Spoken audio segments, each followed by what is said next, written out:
Hello, അപ്പോൾ ഇന്ന് വളരെ ടേസ്റ്റി ആയിട്ടൊരു എഗ് ബിരിയാണി ഉണ്ടാക്കിയാലോ. അപ്പോൾ അതിനായിട്ട് ആദ്യം തന്നെ നമുക്ക് റൈസ് വേവിച്ച് വെക്കാം. അപ്പോൾ അത് ആ വെള്ളത്തിലേക്ക് സ്പൈസസ് ഒക്കെ ആഡ് ചെയ്ത് കൊടുക്കുക. കറുവാപ്പട്ട, ഗ്രാമ്പു, ഏലക്ക, പെരിഞ്ജീരകം, കുരുമുളക് ഇവയെല്ലാം ആഡ് ചെയ്തിട്ടുണ്ട്. പിന്നീട് ഇതാ വെള്ളത്തിലേക്ക് ആവശ്യത്തിന് ഉപ്പും 1 ടേബിൾ സ്പൂൺ നെയ്യും 1 നാരങ്ങയുടെ ജ്യൂസും ആഡ് ചെയ്യുക. വെള്ളം തിളച്ച് വന്നപ്പോഴത്തേക്കും അതിലേക്ക് കുതിർത്ത് വെച്ച അരിയിട്ട് ഒരു 90% വേവാകുന്നത് വരെ വേവിച്ചെടുക്കാം. പിന്നീട് ഇതാ പുഴുങ്ങി വെച്ച മുട്ടയൊന്ന് ഫ്രൈ ചെയ്തെടുക്കുവാണ്. അപ്പോൾ അതേ 1 ടേബിൾ സ്പൂൺ എണ്ണ ഒഴിച്ചു. അതിലേക്ക് ഇതാ മുട്ടയൊക്കെ ഒന്ന് ആഡ് ചെയ്ത് കൊടുത്തിട്ടുണ്ട്. പിന്നെ 1 ടീസ്പൂൺ മുളക് പൊടി, കാശ്മീരി മുളക് പൊടി, കുറച്ച് ഉപ്പ്, മഞ്ഞൾപ്പൊടി ഇവയെല്ലാം കൂടെ ആഡ് ചെയ്തു. ഇനി ഇതൊന്ന് ഫ്രൈ ചെയ്തെടുക്കണം. അപ്പോൾ അതാ തിരിച്ചും മറിച്ചും ഇട്ട് കൊടുക്കുന്നുണ്ട്. അങ്ങനെ അതാ മുട്ടയൊക്കെ അങ്ങനെ നല്ല രീതിയിലൊന്ന് ഫ്രൈ ആയിട്ട് വന്നിട്ടുണ്ട്. ഇനി ഇതൊന്ന് എണ്ണയിൽ നിന്ന് കോരി മാറ്റാം. അപ്പോൾ ഇനി ഇതിനായിട്ടൊരു ഗ്രേവി തയ്യാറാക്കണം. അപ്പോൾ അതേ എണ്ണ ഒഴിച്ച് കൊടുത്തു. ഇതിലേക്ക് അരിഞ്ഞു വെച്ച 4 സവാള, 2 പച്ചമുളക് അരിഞ്ഞത്, ആവശ്യത്തിന് ഉപ്പും കൂടെ ചേർത്തിട്ട് നന്നായിട്ടൊന്ന് വഴറ്റിയെടുക്കുക. അപ്പോൾ ഒന്ന് വഴന്ന് വന്ന് കഴിയുമ്പോൾ അതിലേക്ക് കുറച്ച് ഇഞ്ചി വെളുത്തുള്ളി പേസ്റ്റും കൂടെ ചേർത്ത് കൊടുക്കാം. അപ്പോൾ അതും കൂടെ ചേർത്തിട്ട് ഇനി ഒന്ന് ബ്രൗൺ നിറമാകുന്നത് വരെ ഒന്ന് വഴറ്റി കൊടുക്കണം.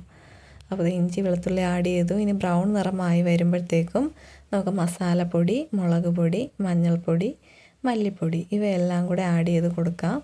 പിന്നീട് അരിഞ്ഞു വെച്ച ഒരു തക്കാളിയും കൂടെ ചേർക്കുന്നുണ്ട്. 2 ടേബിൾ സ്പൂൺ തൈരും കൂടെ ആഡ് ചെയ്യാം. പിന്നീട് ഇതാ കുറച്ച് വെള്ളവും കൂടെ ചേർത്തിട്ടുണ്ട്. കുറച്ച് മല്ലിയില അരിഞ്ഞത് ചേർക്കുന്നുണ്ട്. പിന്നെ നമ്മൾ ഫ്രൈ ചെയ്ത് മാറ്റി വെച്ച മുട്ടയും കൂടെ ചേർത്തു. അങ്ങനെ നമ്മുടെ ഗ്രേവിയൊക്കെ റെഡിയായി വന്നിട്ടുണ്ട്. ഇനി നമുക്ക് ദം ചെയ്യാം. അപ്പോൾ അതിനായിട്ട് പാത്രത്തിൽ കുറച്ച് നെയ്യൊക്കെ ഒന്ന് തടവി എടുത്തിട്ടുണ്ട്. അതിലേക്ക് റൈസ് ആഡ് ചെയ്ത് കൊടുക്കാം ആദ്യം. പിന്നെ നമ്മൾ തയ്യാറാക്കി വെച്ച ഗ്രേവിയും കൂടെ ചേർത്ത് കൊടുക്കുന്നുണ്ട്. അപ്പോൾ ആ ഗ്രേവിയൊക്കെ ഇട്ട് കഴിയുമ്പോഴത്തേക്കും അതിൻ്റെ മുകളിൽ നമുക്ക് അടുത്ത ലെയർ സെറ്റ് ചെയ്യാം. അപ്പോൾ അടുത്ത ലെയർ റൈസ് നമ്മൾ ഇടുന്നുണ്ട്. അതിന് മുകളിലേക്കായിട്ട് നമ്മൾ നേരത്തെ ഫ്രൈ ചെയ്ത് മാറ്റി വെച്ച സവോളയുണ്ട്, അതും കൂടെ ചേർക്കുന്നുണ്ട്. കുറച്ച് നെയ്യ് ഒഴിക്കുന്നുണ്ട്. കുറച്ച് പൈനാപ്പിൾ എസൻസ്, മല്ലിയില അരിഞ്ഞത്, പിന്നെ കുറച്ച് കളറിനായിട്ട് മഞ്ഞൾപ്പൊടിയും വെള്ളവും കൂടെ മിക്സ് ചെയ്തതും കൂടെ ചേർക്കുന്നുണ്ട്. അങ്ങനെ അടുത്ത ലെയർ നമ്മൾ സെറ്റ് ചെയ്തെടുക്കണം.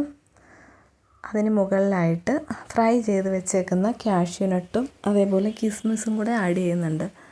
അപ്പോൾ ഇനി ഇതൊന്ന് നമുക്ക് ദം ചെയ്തെടുക്കണം. അപ്പോൾ ഒരു ദോശക്കല്ല് ചൂടായി കഴിയുമ്പോഴത്തേക്കും അതൊന്ന് സിമ്മിലിട്ട് വെക്കുക. പിന്നീട് അതൊന്ന് 15 മിനിറ്റ് വരെ ഒന്ന് ദം ചെയ്തെടുക്കാം. അപ്പോൾ അങ്ങനെ ദം ചെയ്തു. അപ്പോൾ നമ്മുടെ ബിരിയാണിയൊക്കെ അങ്ങനെ റെഡി ആയിട്ട് വന്നിട്ടുണ്ട്. അപ്പോൾ വളരെ ടേസ്റ്റി ആയിട്ടുള്ളൊരു എഗ് ബിരിയാണിയാണിത്. എല്ലാവരും ഒന്ന് ട്രൈ ചെയ്യണം.